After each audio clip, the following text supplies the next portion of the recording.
Bloomberg Businessweek's annual ranking of the best business schools is out, and Stanford has topped the list for a fifth straight year, followed by Chicago Booth in second, Dartmouth and Virginia's Darden tied for third, and Columbia in fifth place.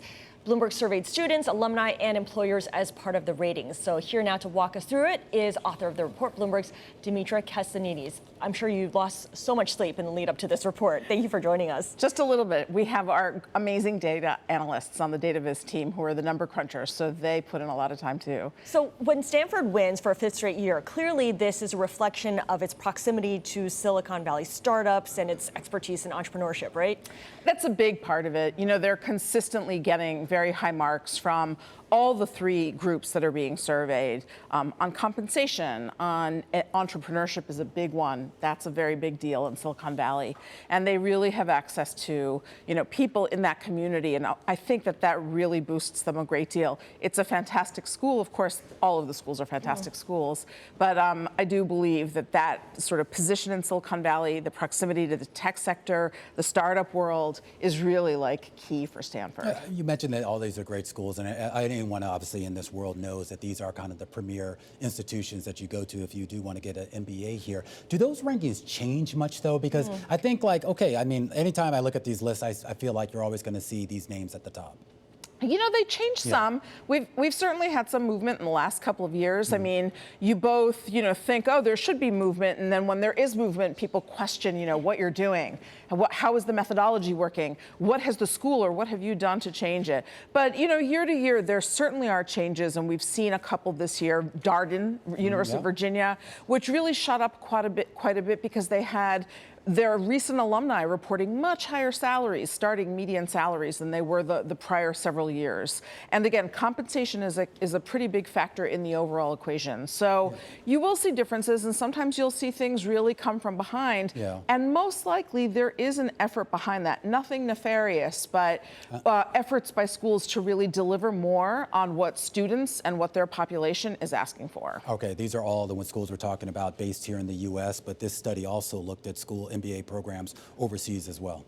We do. We look at schools in Europe. Business schools are, there are many business schools, many very well established and historically very well known business schools like INSEAD, but also newer players. This year, a school in Milan, Italy, Bocconi, topped the European ranking.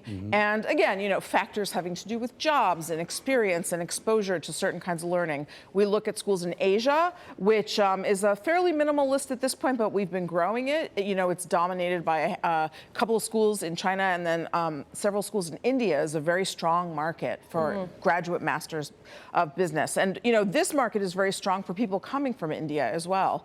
And lastly, we also look at Canada.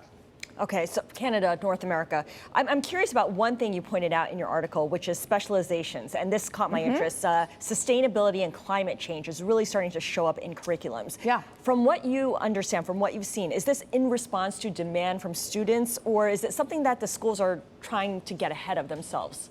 I think it's a combination of everything. You do have a handful of schools who've been really focused on these issues and really focused on trying to line up the education with what's happening in the real world for a long time.